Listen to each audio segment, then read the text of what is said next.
Bonjour et merci de nous retrouver pour la foi prise au mot, votre rendez-vous de formation et de réflexion sur KTO.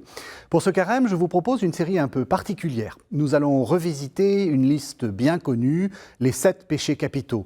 Mais nous n'allons pas nous contenter de les regarder comme des fautes individuelles, des petits ou des grands défauts à confesser dans le secret.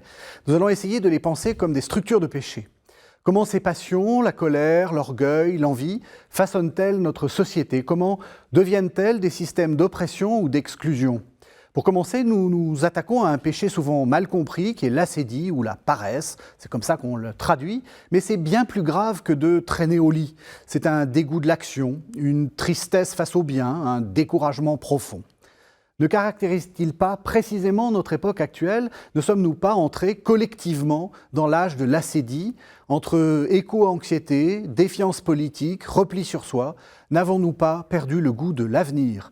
Telles sont les questions que je vais poser à mes deux invités. Chantal Delsol, bonjour. Bonjour. Chantal Delsol, vous êtes philosophe et vous êtes membre de l'Académie des sciences morales et politiques, membre de l'Institut, comme on dit.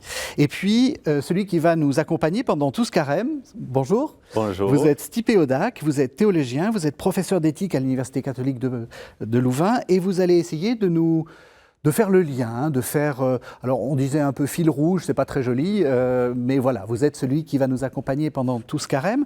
Et peut-être que la première question, je vais vous la poser. Les péchés capitaux, c'est quoi? C'est une bonne question, effectivement. Surtout pour un éthicien. Pour un éthicien, il y a plusieurs listes, il y a plusieurs versions. Parfois, c'était 7, parfois, c'était 8. Donc, on commence au IVe siècle de l'ère chrétienne, donc avec Évagre. On se trouve où? On se trouve en Égypte, finalement, dans le milieu ascétique et monastique. Et qu'est-ce qui se passe là? Évagre essaie à proposer une liste de 8 péchés principaux. Je vais expliquer après pourquoi principaux et pourquoi capitaux. Et voici la gourmandise, la luxure, l'avarice, la tristesse, la colère, la léthargie spirituelle, acédie, la vanne et l'orgueil. La tradition sera transmise dans le milieu occidental après par Jean Cassien, qui est disciple Vègre, qui a proposé une autre vision. Donc, pas comme une force externe, où chaque démon, entre guillemets, est là pour agir séparément, individuellement, en coordination. Ici, Jean Cassien a proposé juste une vision métaphore de chaîne. Donc, ça commence avec la gourmandise, qui conduit à la luxure, et puis à l'avarice, etc., etc. Ça veut dire quoi? Pour traiter l'avarice, par exemple, il faut suivre le chaîne d'action, il faut traiter la luxure, et puis commencer avec la gourmandise. Et pourquoi la gourmandise? Évidemment, dans le milieu ascétique, les monastères, des monnaies, la gourmandise était la tentation qui était disponible finalement. On a pensé à l'époque que tous les péchés entrent dans la vie spirituelle à partir de la gourmandise. Gourmandise ouvre la porte pour tout le reste. Et voici une idée de péchés capitaux. Ce sont des péchés qui sont ni plus graves, toujours, parce que dans la liste, il n'y a pas la meurtre, ni viol. Pourquoi ils sont capitaux? À cause de sa puissance générative. Ils sont capables d'ouvrir la porte et renforcer ou motiver d'autres péchés. C'est ça, c'est des péchés qui sont à la tête d'une série de péchés. Alors, vous avez parlé de la gourmandise, c'est assez curieux parce que moi, on m'avait appris que le péché capital des capitaux, si on peut dire, c'est l'orgueil. C'est l'orgueil. Pour Grégoire le Grand, qui a, entre guillemets, finalisé le liste dans l'Église occidentale, c'était l'orgueil qui est à la tête. N'oublions pas, pour une société médiévale, l'orgueil, c'est péché contre l'autorité. Et finalement contre Dieu, qui est finalement l'autorité finale, ultime. Et donc ça, c'était à la tête. Après, ça change. Il y a différentes traditions théologiques. Par exemple, déjà avec la Renaissance, nous avons naissance d'économie. Et finalement, l'avarice va prendre la primauté de place. Pour notre époque aujourd'hui, Régis Bournet, quel est finalement péché qui est à la tête? Peut-être on peut bien penser que c'est l'acédie. Est-ce que vous êtes, Chantal Delsol, vous êtes spécialiste de philosophie politique, vous avez réfléchi à beaucoup de choses. Est-ce que ça a du sens encore, cette classification? Est-ce que c'est quelque chose qu'il faut reléguer dans l'ordre des vieilleries ou ça peut avoir encore du sens?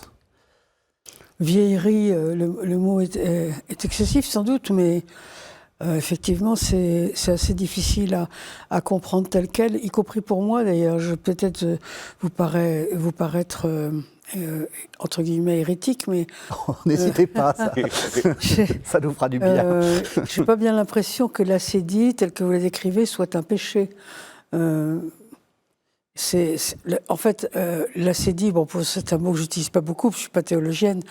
C'est une espèce de fatigue. En fait, c'est la fatigue du sens. Oui. Hein, on ne donne plus de sens à la vie, et donc on s'arrête immobile parce qu'on ne sait plus où aller. Avoir du sens, c'est savoir où on va. Donc on tourne à l'intérieur de soi. C'est ça, en fait, c'est tourner à l'intérieur de soi. C'est ça. Je ne vois pas que ça serait un péché parce que nous n'avons pas c'est pas par la volonté qu'on peut forcément se donner du sens. On va pas.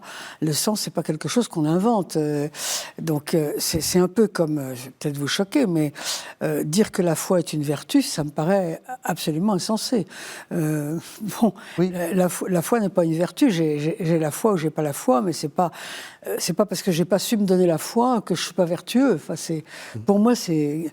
Je réponds à votre question. Non, mais peut-être dans le sens où vous l'attendez pas, mais voilà. En tout cas, c'est Laetitia qui va répondre après. En tout cas, là, c'est dit, c'est un manque de sens, quoi. Oui. C'est ne pas savoir où on va, ne pas savoir se donner de sens, ce qui n'est pas forcément entre guillemets votre faute.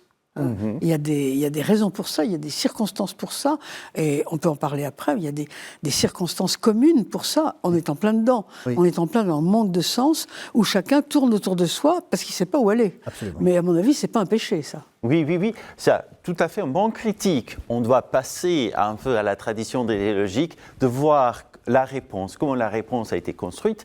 Et au début, vraiment au IVe siècle, c'était perçu comme une force externe.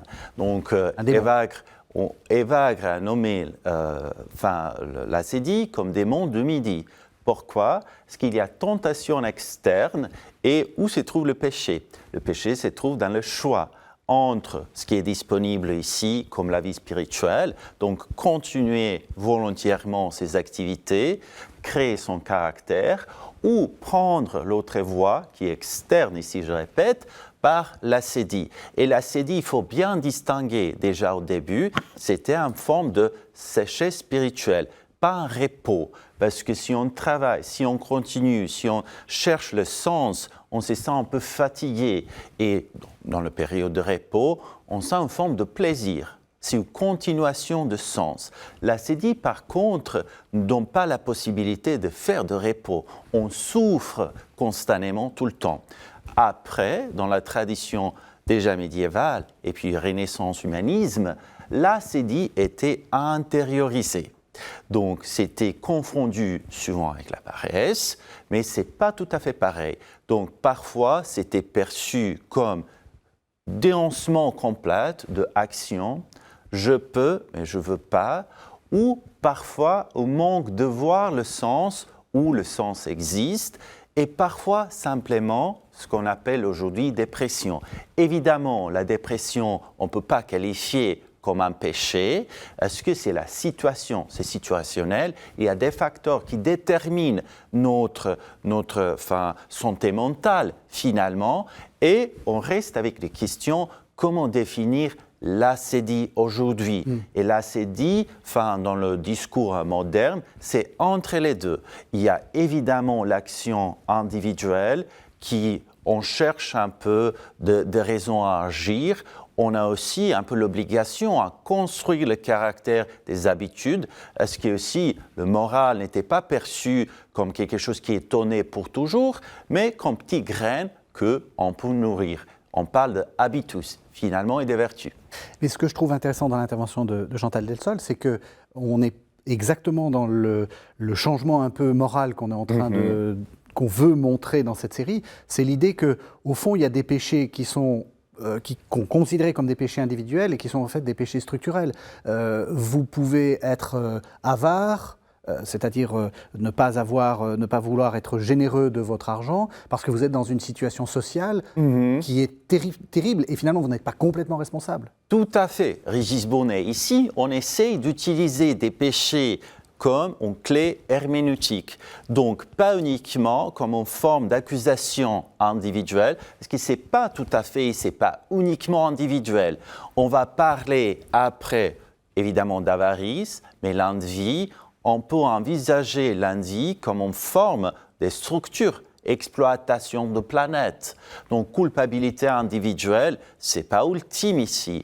Pareil pour l'acédie. On peut voir à la fois des structures d'acédie et ça analysé pas à travers le prisme de péché forcément dans le sens individuel, mais aussi des structures qui mobilisent quelque chose, qui bougent ou qui empêchent les individus et personnes à agir ou pas agir, décider ou pas décider ou trouver du sens. C'est pas ça que je voulais dire.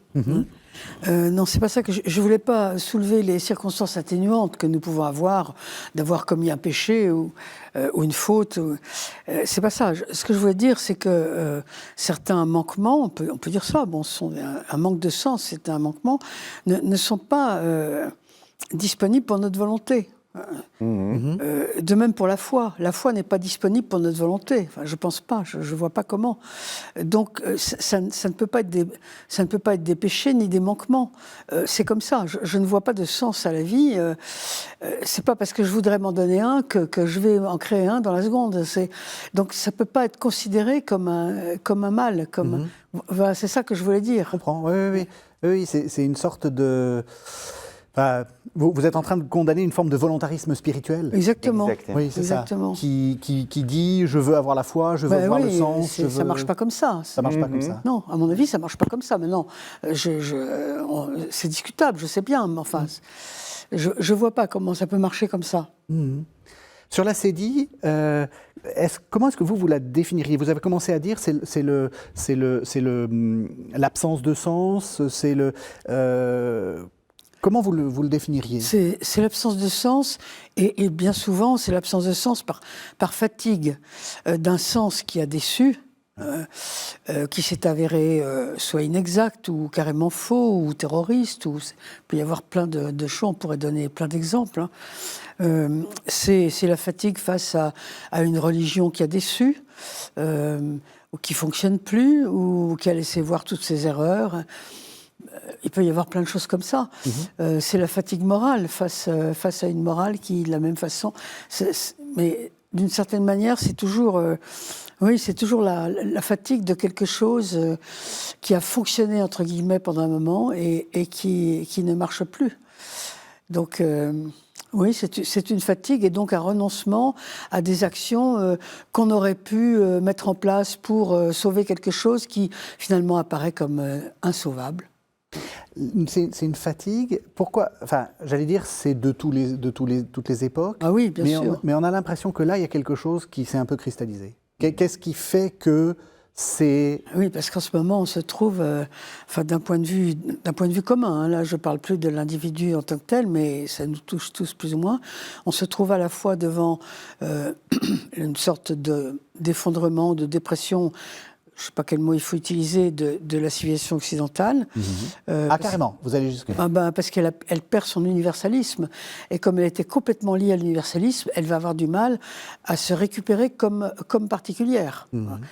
J'espère qu'elle y arrivera, parce que personnellement, je la défends. Mais c'est difficile, quand on a été universel, de dire « Ah, mais maintenant, j'accepte d'être particulier ». C'est ce qui est en train de nous arriver. D'ailleurs, on peut en reparler, mais il y a des parties de l'Occident qui n'acceptent pas.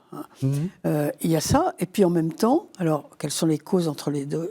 Les causes de l'un à l'autre, ça, on pourra en discuter aussi. Il y a aussi un effondrement du christianisme. Alors, pas l'effondrement du christianisme en son entier, parce qu'il est, d'une certaine manière, récupéré, réajusté. On pourrait dire que le catholicisme en tant que tel risque bien de devenir quelque chose comme la petite église dans le siècle qui vient, et il sera débordé des deux côtés, d'une part par l'islam, qui est une espèce de rejeton monothéiste je dirais, illuminé, radical et passéiste, c'est ça à peu près par rapport à nous, et puis débordé dans l'autre sens par le protestantisme, et les évangélistes se multiplient dans le monde actuellement, qui sont un rejeton plus proche, hein, mais complètement moderniste. Donc, il y a des bouleversements absolument inimaginables, et nous qui sommes en fait dans une matrice catholique, pour nous c'est très compliqué d'accepter ça, ou de se demander s'il ne faut pas le combattre, et comment, hein, comment le combattre, et forcément il y a du découragement qui vient. Hein. Alors après, il y a tout le problème de la spiritualité qui arrive derrière, de la morale, on peut en reparler si vous voulez, mais donc tout ça est à refaire. Alors ça peut provoquer du découragement, on n'y arrivera jamais, on est fichu, tout le monde nous tombe dessus, le Sud global, comme on dit, qui n'est en fait ni Sud ni global, mais bon, ce qu'on entend par nos adversaires actuels, ceux qui ne nous aiment pas, ceux qui nous en veulent, pour des tas de raisons qui parfois d'ailleurs sont des vraies raisons. Oui, hein. tout à fait. Donc, je vous suis tout à fait. Donc il y a un moment d'affolement chez nous, et ce moment d'affolement peut provoquer un découragement, un renoncement, un retour sur soi. Je vais rester chez moi, je vais m'installer dans ma maison de campagne, je vais aller embrasser les arbres, voilà, je m'occuper de mes enfants, ce qui est déjà bien. Hein. Mais voilà, c'est une sorte de retrait, quoi. Qu'est-ce que vous en dites, Stipe Hodak? Oui, deux peut-être réflexions par rapport à la CEDI. On a bien parlé des structures qui ne se rendent pas compte de la situation. Donc, quand on parle de la CEDI, on parle uniquement pas des participants dans la structure, mais toute la structure, y compris la hiérarchie. Et moi, récemment, j'ai lu, il y a un syndrome neurologique qui s'appelle syndrome Antonov. Qu'est-ce que ça? C'est très spécifique. Il parle de genre de personnes qui sont finalement aveugles, objectivement. Ils ne se rendent compte pas de ça. Et même durant l'examination, avec médecin, il présente d'images de dire « non, je vois finalement tout ». C'est une reconstruction fictive. Et parfois, c'est un peu une métaphore pour comprendre les structures de notre société. On pense qu'on voit ce qui se passe, finalement, mais il y a décalage entre la réalité et réactivité institutionnelle. Et donc ça, on peut même parler d'assédie de leader, assédie de leadership, qui n'est pas capable ni voir ce qui se passe, ni répondre, et reste dans l'inertie spirituelle, on peut dire.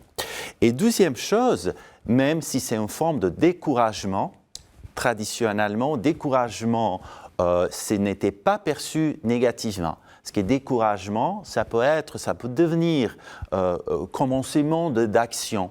Je suis découragé parce que j'ai vu quelque chose. Ah, il faut changer quelque chose.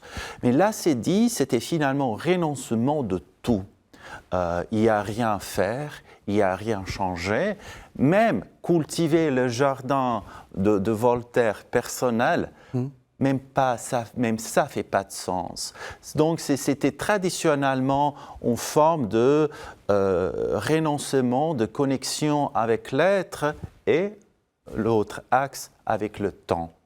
Donc, je peux planifier peut-être, mais je renonce à mon obligation, entre guillemets, d'agir ici, maintenant. Et justement, est-ce que vous diriez que par rapport au diagnostic que vous venez de poser, on est passé d'une sorte de découragement, mais dans lequel il y a une sorte de chemin possible, enfin, vous voyez, de ce que vous dites, bon, oui, effectivement, il y a une sorte d'évolution de l'histoire qui fait que la civilisation occidentale est peut-être en difficulté, que le christianisme est en difficulté, à cette sorte de paralysie complète où on se dit, là, on ne peut plus rien faire. Est-ce que vous l'analysez comme ça? Non, je ne vois pas une paralysie complète. C'est ça. Il y a certains pays qui sont plus inactifs que d'autres. C'est le cas de la France. En France, les gouvernants parlent mais ne font jamais rien, vous avez pu remarquer. Ils inventent des lois qu'ils ont déjà inventées mais sans jamais les appliquer. Enfin, c'est extraordinaire. Mais ce n'est pas du tout le cas de tous les pays. On a un problème français, c'est encore autre chose. Mais d'une part, en ce qui concerne l'Occident, l'Occident ne reste pas inactif. Je pense que, d'une part, vous avez la vieille Europe au milieu, qui, elle, est très, très découragée et très culpabilisée parce que c'est elle qui a colonisé. Et donc il y a une culpabilité de la colonisation. Cette culpabilité vient du christianisme. C'est le christianisme qui apprend, qui nous a appris à nous culpabiliser. Les autres civilisations ne se culpabilisent pas d'avoir colonisé. Bon, donc je ne dis pas c'est bien ou c'est mal, simplement je décris. Donc nous sommes en pleine culpabilisation et nous sommes en train de nous dire, je dis la vieille Europe, après tout, tout ce qui nous arrive, c'est de notre faute, on va accepter tout, on se couvre la tête de poussière, voilà. Mais des deux côtés de l'Occident, c'est-à-dire la Russie, que je considère comme l'Occident, parce que c'est un pays orthodoxe quand même, et l'Amérique, nord et sud d'ailleurs. Que vous considérez aussi comme c'est l'Occident. C'est le jeune Occident. Des deux côtés, on n'accepte pas du tout cette défaillance, cet effondrement, pas du tout. D'ailleurs, la preuve, c'est qu'on voit apparaître des deux côtés, c'est quand même très intéressant, on voit ressurgir le mythe du catéchone. Donc le catéchone, c'est le reteneur. Le reteneur, et c'est l'antéchrist. Celui qui retient la main de l'Apocalypse, en fait. Voilà. Et on voit ça apparaître dans l'entourage de Poutine, notamment chez le patriarche Kirill, et on voit ça apparaître dans l'entourage de Trump. C'est pas Trump, lui, il ne sait pas ce que c'est, mais il a tout un entourage qui glose là-dessus, de façon d'ailleurs semi-instruite, mais bon, peu importe, de façon complètement illuminée. Mais enfin, c'est quand même très intéressant de voir des deux côtés ce mythe réapparaître qui signifie « nous n'allons pas nous faire avoir ». Nous allons conserver l'Empire, voire développer l'Empire, et nous n'allons pas nous effondrer, contrairement à ce que dit la vieille Europe. Et en fait, on se moque des deux côtés de la vieille Europe. Vous voyez, ces pauvres types qui sont en train de se décourager, dont le discours de J.D. Vance à Munich, etc. etc. Donc, il y a une réaction. Alors, comme toujours, les réactions vis-à-vis de situations qui sont, j'allais dire, presque perdues, sont souvent des réactions folles. Ça a été la réaction j'ose à peine faire cette comparaison, mais des nazis dans les années 30. Alors, expliquez-nous ça. Parce que... on veut sauver un État qu'on estime perdu, donc n'importe quoi va être possible. Oui. Vous voyez, on utilisera n'importe quel moyen. Donc ça peut être très dangereux. On a parfois l'impression que dans l'entourage de Trump, on est prêt à utiliser n'importe quel moyen pour se sauver. Et chez Poutine aussi. Et ça, moi, ça paraît très grave, parce qu'il arrive peut-être un moment où on doit se dire les moyens surpassent la fin, parce que les moyens sont corrélés à une fin qui est au-dessus de la fin. Vous voyez ? Donc, il faut peut-être faire ce genre de réflexion. Mais quand on est affolé et qu'on voit que tout s'effondre et qu'on n'a pas beaucoup de culture, on a tendance à dire allez, on va prendre n'importe quel moyen, puis on va finalement y arriver. C'est un peu le problème. Bon, et en ce qui concerne, alors je ne sais pas si j'ai peut-être trop parlé. Non, au contraire. En ce qui concerne la question de la spiritualité, de la religion, alors là c'est encore un autre problème, parce qu'on voit effectivement le catholicisme, je parle bien du catholicisme, qui a des problèmes, qui plus ou moins s'effondre dans certains pays, en tout cas à l'avantage du protestantisme, et puis à l'avantage de l'islam. Mais ça ne veut pas dire que la spiritualité s'effondre, ni que la morale s'effondre. Les catholiques, disons les plus conservateurs ou les plus radicaux ont tendance à dire s'il n'y a plus de religion, il n'y a plus de morale. C'est complètement faux. Parce que ça me paraît... C'est très provincialiste de dire ça. Ça signifie nous sommes les seuls au monde. Mais on n'est pas les seuls au monde, il suffit d'ouvrir les yeux et de regarder. Vous avez énormément de cultures où il n'y a pas de religion, mais il y a toujours une morale. Il n'y a pas de société sans morale. Et donc, peut-être notre religion a des problèmes, mais... La morale, elle, n'a pas de problème. La morale existe. Et d'ailleurs, j'allais dire presque, nous sommes dans un moment, à la limite, trop vertueux. C'est ça, surmorale, oui. Parce que, en fait, ce qui se passe toujours... de la morale. Ce qui se passe toujours dans l'histoire, c'est que quand une religion s'effondre, et c'est arrivé d'autres fois dans l'histoire, la morale prend sa place. Donc, c'est notre morale qui est devenue une religion. C'est pas formidable, je ne dis pas que c'est une bonne solution, mais enfin...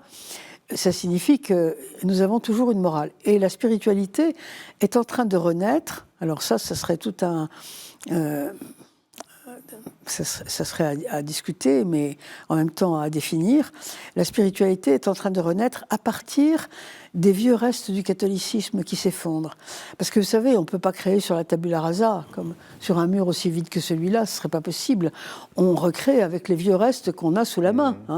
Donc, on recrée des spiritualités et des morales à partir de la notion de personne, de la notion de progrès, qui est une notion purement catholique au départ, il suffit de lire Paul, et de la notion de vérité, qui est quelque chose de platonicien, parménidien, juif et catholique.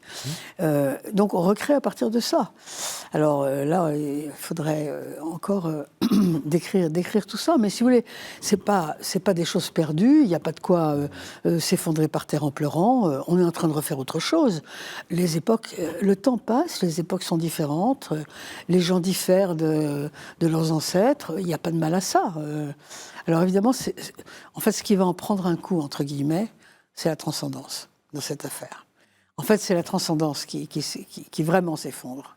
S'effondre. Peut-être pour approfondir juste ces sujets, je rentre dans les sols, il me semble que la description de l'Europe, au moins de l'externe, comme un continent de mélancolie, manque d'action, bureaucratie qui empêche l'action, du côté que vous venez d'écrire, il y a des stratagèmes, une stratégie d'action. Et parfois, c'est la stratégie de la colère. Ici, notre lien entre péchés, qui sont souvent dynamiques, pour sortir de ces sortes d'inaction, manque de sens, parfois des leaders politiques inventent même la colère, inventent aussi des ennemis, inventent des adversaires même artificiels pour mobiliser les gens. Bien sûr. Sauf que la solution comme ça, c'est très dangereuse, parce que ça peut mener à un fascisme 1939 pour la deuxième fois.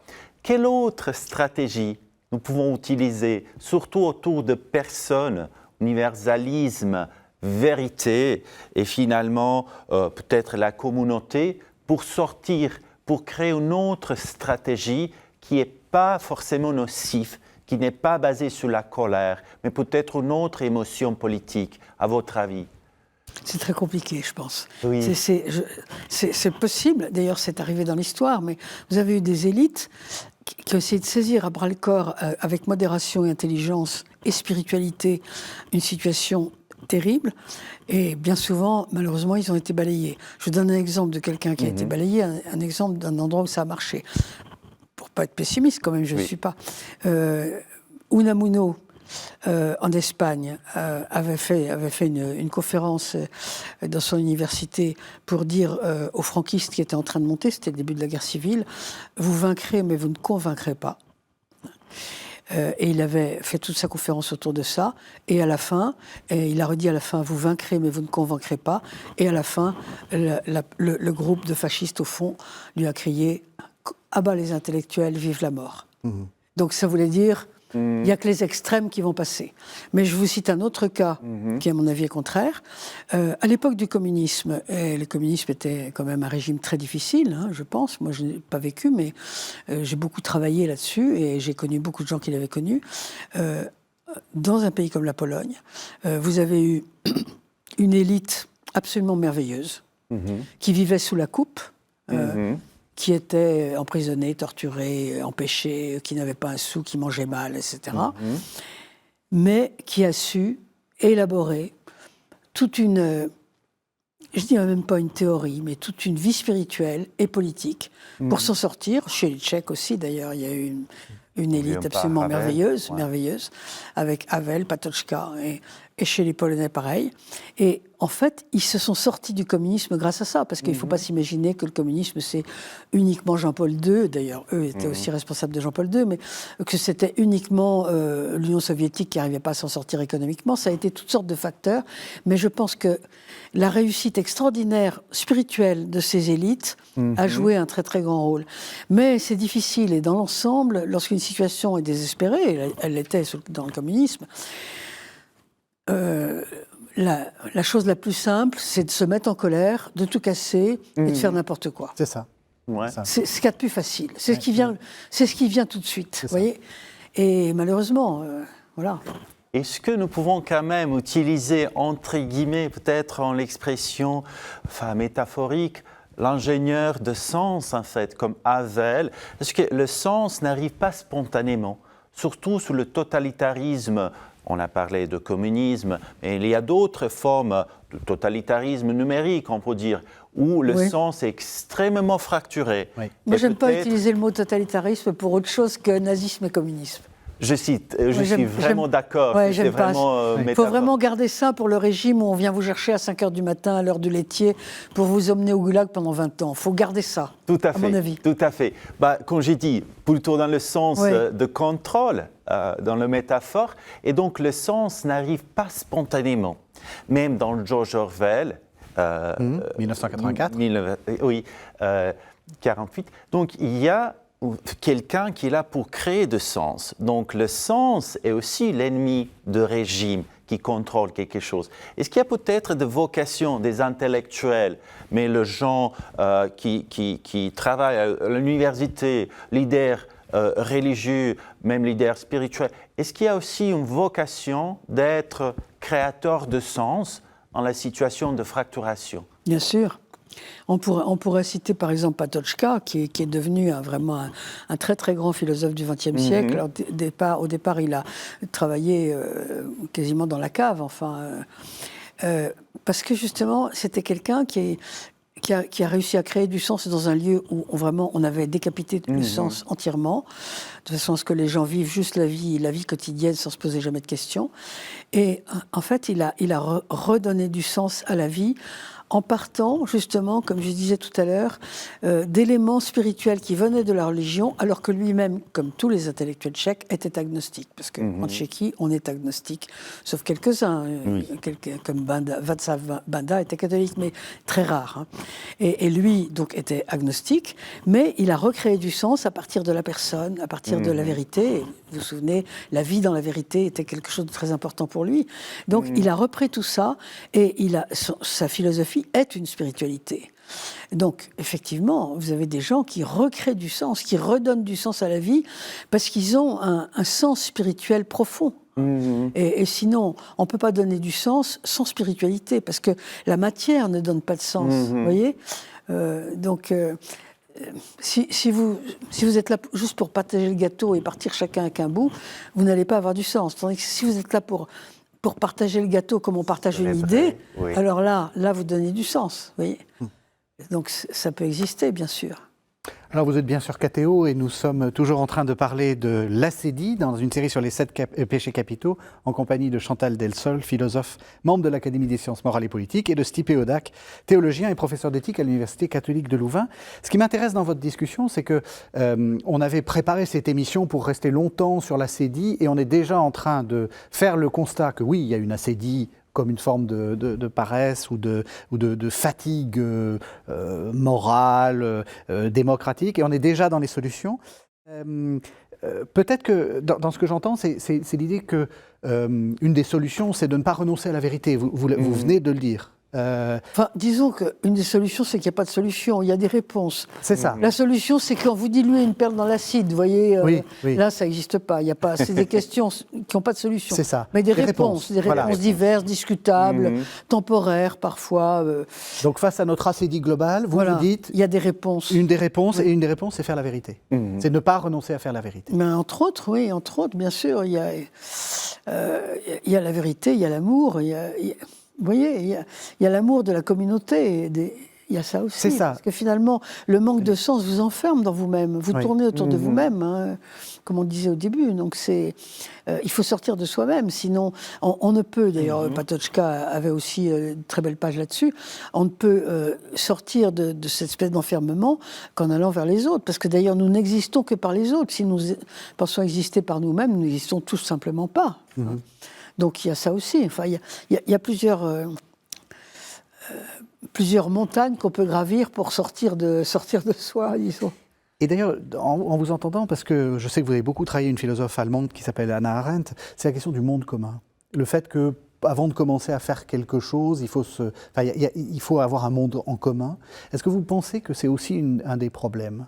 Le fait que Monsieur Trump n'a pas un monde en commun avec par exemple, l'Europe, parce que le monde est là, mais vous voyez ce que je veux dire, quelque chose, un lieu où on peut s'accorder sur des choses, des valeurs, est-ce que vous pensez que c'est aussi des questions? Je ne pense pas que l'exemple de Trump soit vraiment... Non, peut-être que il c'est est un en train de mauvais se exemple. recréer un monde commun ailleurs. Pour lui, ça va être l'Amérique. Est-ce qu'il est commun?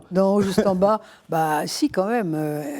Il a une vision du monde qui est pas forcément la nôtre, mais je pense que c'est une autre question. Non, le monde commun a été détruit avec l'individualisme. C'est ça. Et l'individualisme, disons, qui a été très fort au début de la deuxième moitié du XXe siècle, est un individualiste matérialiste, parce que le vrai individualiste est toujours matérialiste. Et il a commencé par exclure le monde commun, et même, en fait, par exclure la morale, ce qui était très fort, parce que quand on exclut le monde commun, il n'y a plus de morale, il n'y a pas de morale vis-à-vis de soi. C'est vis-à-vis des autres que ça commence. Je prends un fait qui était quand même tout à fait important pour décrire le nihilisme de cette époque, parce qu'il y a eu un nihilisme qui a duré 15-20 ans, pas plus, mais qui a été exprimé par des faits bien précis.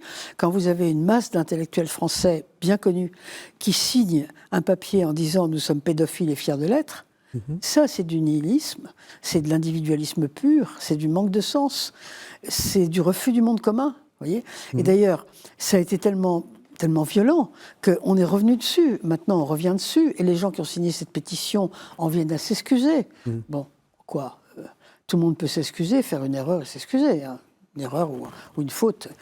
Mais c'est pour montrer que nous sommes passés par un goulet d'étranglement complètement nihiliste, tellement il était individualiste. Et à ce moment-là, il n'y avait plus de monde commun. Mais nous sommes en train de recréer le monde commun, parce que tout simplement, on ne peut pas s'en passer. Aucun être humain ne peut vivre sans monde commun. Et donc la morale revient à toute allure. La morale du Caire, toutes ces morales ne sont pas transcendantes, elles sont plus chrétiennes, mais elles sont spirituelles. Et donc, il ne faut surtout pas croire qu'elles sont nulles, qu'elles ne sont pas intéressantes, pas du tout. Elles sont très importantes, je crois. Il faut continuer à les spiritualiser. Vous voyez ? Oui, absolument. Je souligne aussi peut-être l'ambiguïté ou plusieurs sens de mot transcendance finalement. Il y a clairement l'utilisation dans la religion pour dire quelque chose qui nous dépasse, Dieu, la spiritualité. Il y a l'autre sens, je dépasse mes limites. Comment ça? Est-ce qu'on n'est pas conscient de notre limite finalement? C'est avec le contact avec autrui. Et je trouve ici vraiment le lien, beaucoup de résonance avec le concept de vérité. Pourquoi la vérité essentielle pour construire la communauté? On a parlé à Prague, à Tchéquie, sur le communisme, une expérience. Est-ce que c'était possible de créer une communauté basée sur les messages? Et finalement, réaction au fameux essai de Havel, tout le monde est capable d'indiquer alliance aux messages, mais pas croire à tous les messages. Et finalement, instinctivement, c'est la vérité qui est contre la domination. Et donc, pour créer la vraie communauté, la vérité est essentielle. Pourquoi? Parce que c'est une représentation de la réalité qu'on partage ensemble. Donc la communauté et la vérité, pour moi, les deux sont essentiels. On peut voir même, il y a beaucoup d'histoires dans les goulags, des intellectuels. Ils font quoi? Écrire des poèmes, parler la vérité, écrire les lettres, garder l'histoire, garder le passé. Pourquoi le passé, c'est important? Ce qui est passé, c'est aussi dans le témoignage contre domination de messages. Donc je trouve beaucoup d'échos avec des liens de vérité, monde commun, mais aussi la transcendance. Ce qui est la vérité, c'est une forme de transcendance. Si moi, avec vous deux, essayer à construire quelque chose, la vérité partagée, je ne peux pas faire ça moi seul en tant qu'individualiste. Donc c'est la vérité qui nous pousse à sortir, c'est l'obligation de vérité qui me pousse à communiquer avec vous deux. Ce qui me frappe dans ce que vous dites tous les deux, c'est que vous prenez des exemples du communisme, vous avez quand même l'impression que nous sommes en train de vivre dans le goulag. Enfin, Ah non. Non, mais vous voyez ce que je veux dire. Mais non, Oui, je plutôt fais un peu de agréable. provocation. non, on fait de la provocation. Je fais de la provocation. Parce que Non, mais vous avez l'impression... C'est horrible, les pauvres gens du goulag qui Non. nous voient nous comparer avec notre situation maintenant. Non, vous vous non, rendez compte je fais un peu de provocation, mais vous avez quand même l'impression que la situation est assez catastrophique. Puisque vous prenez des exemples qui vont dans le... Il y a des Vous voyez ce que je veux dire? parallèles. J'étais pas en train de... Non, moi je dirais même pas qu'elle est catastrophique. C'est une situation de transition. On va vers autre chose qu'on n'a pas encore connu, mais la transition n'est pas forcément catastrophique. C'est l'avancée du temps. Le temps passe, les gens changent, les idées se développent, se distribuent différemment. Il faut accepter le temps qui vient. Simplement, il faut s'accrocher à des principes qui nous paraissent universels et qui nous paraissent absolument immortels, ou éternels. Ça dépend comment on croit. Mais ces principes, ils sont vraiment presque abstraits. Mais il faut s'accrocher à eux, d'accord. Mais le temps, il passe. Le monde, il change. Nos enfants ne pensent pas comme nous. Enfin, tout ça est normal. Je ne vois pas de catastrophe. Alors, la catastrophe, ça existe, les catastrophes. La dette française, c'est une catastrophe. Oui, d'accord. Mais ça, c'est encore autre chose. Bon, on finira bien par s'en apercevoir. Cette dette, pour l'instant, ils ne s'en sont pas aperçus. Mais bon... Ils finiront bien par la regarder en face. Bon, on sera peut-être tombé très bas. Mais enfin, il n'y a pas de catastrophe spirituelle. Il y a un réaménagement spirituel, vous voyez. Ben, moi, je ne suis pas pessimiste comme ça. D'accord. Oui. Et vous? Aussi, pareil, c'est plutôt invitation. J'aime bien votre notion de temps et de temporalité. Moi, je vois fondamentalement l'ascédie en lien avec temporalité. Pourquoi? Parce qu'on peut facilement prononcer des principes, prêcher des principes. Mais ce qui est important, c'est lier des principes avec la temporalité. Donc, trouver une forme d'action. N'oublions pas que Hannah Arendt insiste beaucoup sur l'action. Et pourquoi l'action n'est pas uniquement pensée? Ce qui est pensé, c'est entre guillemets facile. Donc, ça, c'est pas facile, mais ça coûte pas beaucoup. C'est l'action qui affirme à la fois l'être tel quel, l'individu, et c'est l'action qui en fait ensemble. Et finalement, c'est l'action qui affirme présent, notre présence, mais aussi le présent qu'on partage. On ne reste pas uniquement dans les principes, mais aussi on accepte force de temporalité, qui est pour moi contre le mécanisme d'ascédie. Mais moi, vous savez, Platon disait « sauver les phénomènes ». Je dirais, ne sauvez pas les phénomènes, sauvez les principes, sauvez vraiment je dirais même pas les valeurs, parce que les valeurs, c'est relatif. Sauvez les principes universels. Je dirais, ne vous épuisez pas à sauver le mariage, sauvez la fidélité. Vous voyez? Parce que vous avez des institutions qui, de toute façon, vont disparaître, être remplacées par d'autres, certainement. En attendant, il y aura un trou, il y aura un vide, il y aura une béance. Mais ce qui est important, c'est de sauver ce qu'il y a derrière. D'autant plus, pour reprendre cet exemple, que bien longtemps, le mariage n'a pas du tout recouvert la fidélité. Non. Donc, on s'accrochait à l'institution sans jamais regarder le principe qu'il y avait derrière. Et pourvu que l'institution soit là, on était content. C'est pas forcément une bonne affaire. Donc, regardons ça avec des yeux un peu lucides, quoi. Vous voyez ? Vous avez dit ce qui risque d'être mis à mal, c'est la transcendance. Pourquoi? Parce que nous sommes à un moment, alors, comme je disais tout à l'heure, je pense que nos religions ne vont pas disparaître. La religion catholique va probablement s'effondrer un peu au milieu en étant remplacée d'une part par l'islam, d'autre part par les évangéliques. Mais en même temps, il va y avoir un immense raz-de-marée pour l'agnosticisme, qui a déjà commencé. L'agnosticisme est là, il suffit de lire les romans du 19e siècle. Les gens, en fait, ils vont à la messe, mais ils sont agnostiques. Vous savez, la mère de Colette, la fameuse Sido, elle avait son livre de messe, et puis dans le livre de messe, elle cachait un roman, parce qu'elle ne supportait pas la messe, mais il fallait y aller. Donc maintenant, les gens qui ne supportent pas la messe, ils n'y vont plus. Ils disent, bah oui, je suis agnostique. Et en fait, c'est presque tout le monde maintenant, une très grande partie. Alors, qu'est-ce qui va se passer? Cet agnosticisme va devient, vous savez, une sorte de religion, entre guillemets, c'est même pas une religion, de façon de penser à la chinoise. C'est-à-dire que nous sommes des êtres contingents, donc nous sommes bien obligés de penser à un absolu, chercher un absolu quelque part, tous. Mais l'absolu, ça peut être ce que les Chinois appellent le devenir, hein, c'est-à-dire l'avancée dans le temps des êtres contingents que nous sommes. Et l'agnostique est en train de passer à ça. Mais, comme il vient d'un passé chrétien, il récupère les restes du christianisme. Donc, il n'est pas exactement chinois au sens où sont les Chinois qui sont complètement matérialistes, avec des morales conséquentialistes, etc. Non, il va être un être spirituel quand même. On est en train de passer à quelque chose de complètement nouveau. Mais, en fait, beaucoup seront agnostiques.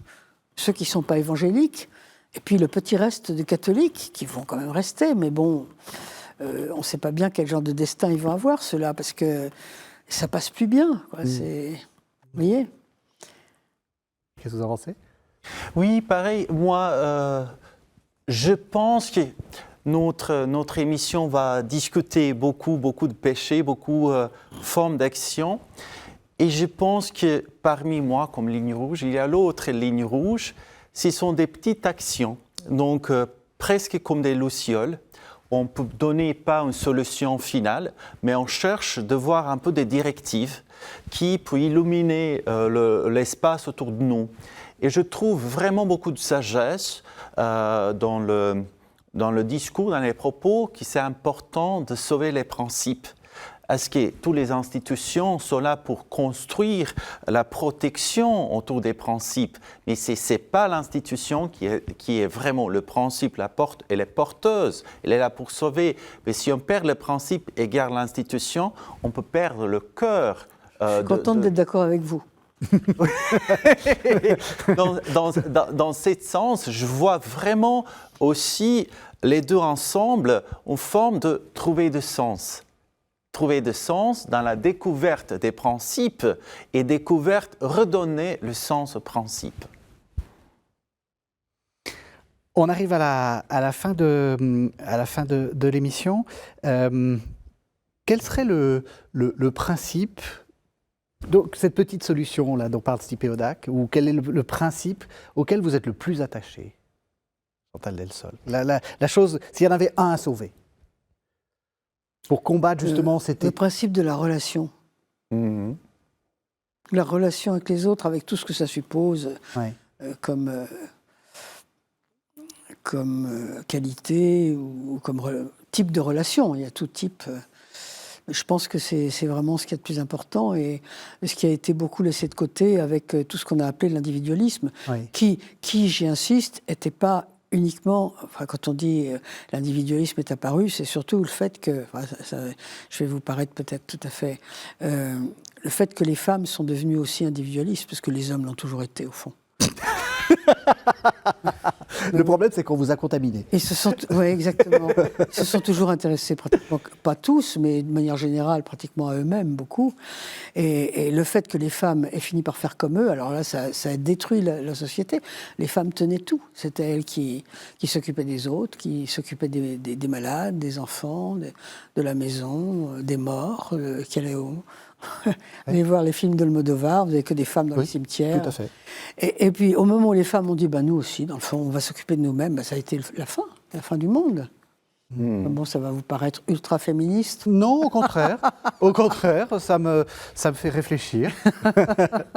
On arrive à la fin de l'émission. Qu'est-ce qu'il faut retenir, Stipe Hodak, de cette émission ? Je propose vraiment un peu chemin, parce qu'on a parlé de transition. Et finalement, notre époque, c'est aussi une époque de transition, comme c'était les premiers 3-4 siècles de la christianité. On a trouvé de démons de midi, de Évagre, qui est là pour attaquer un peu, faire l'action impossible. Donc, on a bien constaté que notre période est une période de transition, une perte de sens. Et à la fois, on a constaté qu'il y a parfois des solutions artificielles. On peut créer aussi vengeance, la colère, qui donne une forme de sens, qui crée une forme d'action qui est négative, qui peut potentiellement détruire la communauté, voire le monde. Et c'est comme planter des fleurs sur le cimetière. C'est une forme d'action, mais finalement négative. Et finalement, on a cherché des solutions ensemble. On a insisté beaucoup sur les principes, et surtout le principe de relationnalité, et j'ajoute, moi, la vérité aussi, qui sont deux formes de créer communauté ensemble, réalité ensemble, et redonner de sens à notre monde et notre action, notre convivialité ensemble. Et ne pas se laisser envahir par la sédie. Amen. Merci beaucoup. Alors Chantal Delsol, vous venez de faire paraître 2 livres coup sur coup. Le premier, c'est La fin de la chrétienté aux éditions du Cerf. Et puis il y en a un qui vient d'arriver là, aux éditions Odile Jacob, La tragédie migratoire et la chute des empires. Qu'est-ce que vous avez voulu expliquer dans ce livre? C'est le sous-titre Saint-Augustin et nous. Saint-Augustin et nous. C'est un livre sur la situation présente de la chute des empires et des problèmes migratoires, en comparaison avec l'époque d'Augustin et pour tirer des leçons de ce que Augustin a pensé à cette époque-là, de son attitude, de ses discours, parce que je trouve que l'attitude d'Augustin est très intéressante, à la fois chrétien et stoïcien, très en retrait par rapport à tout ce qui se passe, et en même temps tout à fait dans le présent, aimant ce monde qui se détruit sous ses yeux. Et je pense qu'on a des leçons à prendre. Merci beaucoup. Donc, La tragédie migratoire et la chute des empires, Augustin et nous, aux éditions Odile Jacob. Merci beaucoup. Merci à tous les deux de cette discussion. Merci de nous avoir suivis. Vous savez que vous pouvez retrouver cette émission sur le site internet de KTO, www.ktotv.com. Vous pouvez aussi nous retrouver sur les plateformes de podcast. Vous pouvez également nous retrouver sur l'application radio KTO. Et on se retrouve la semaine prochaine pour un nouveau numéro consacré à cette série de carême sur les péchés capitaux.